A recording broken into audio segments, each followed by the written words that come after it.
Hey guys, Middle Jesus here, and I'm back with quite possibly one of the happiest, most, serene games that you'll ever play. For a long time, it was exclusive to the PSP. That, of course, is LocoRoco. Now, if you haven't heard of this game before, well, you are in for a treat because it is definitely something very, very special. I originally played it when it first came out on the PSP. I also played the sequel. I guess it's also available remastered for the PlayStation 4. I had no idea that was the case, actually. That's pretty cool. Okay, so what's going on here? Well, you are a LocoRoco. You start off every level as a single LocoRoco, which is this fun-loving little guy that kind of bounces around and likes to eat fruit. And every time you eat a special piece of fruit, you increase in size. And then you can also break apart. If you summon lightning, you can bust apart to get into smaller spaces, and then you can rebuild with your buddies, your fellow LocoRoco, and continue on the way until you meet the end of the level. And so this is kind of this is definitely a platforming game, but I was going to say it's a typical platforming game, but not really, because the way it controls is pretty trippy. You don't actually directly control the character on the screen.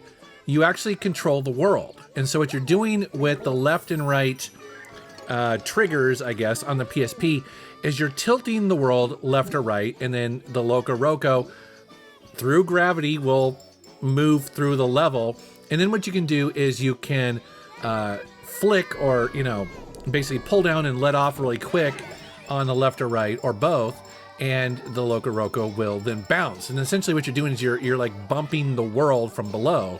And then, like I said, you can summon lightning, as well as tell the LocoRoco to build back up once he's broken apart.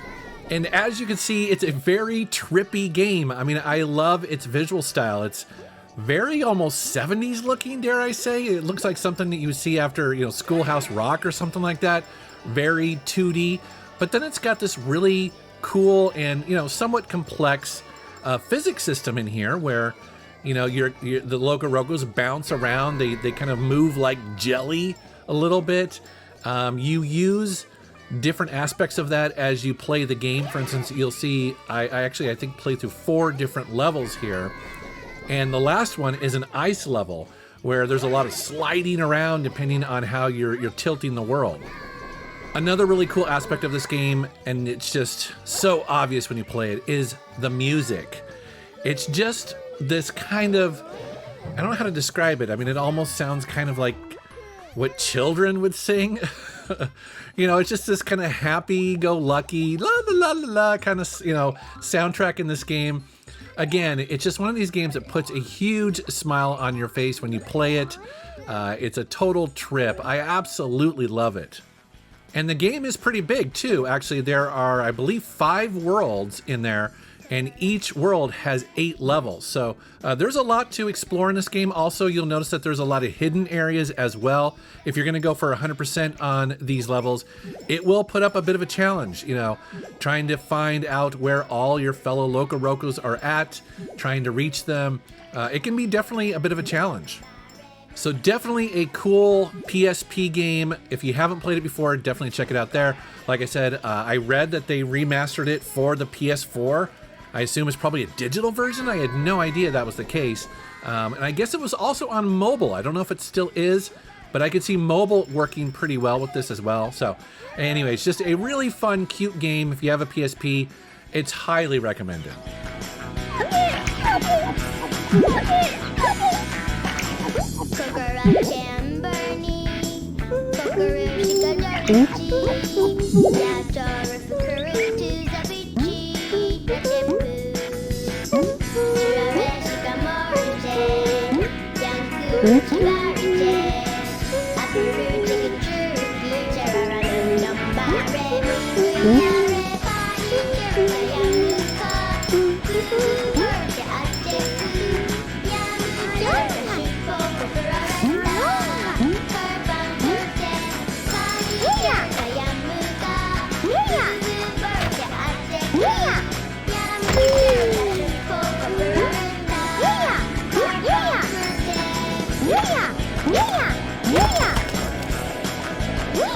Yeah.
お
お父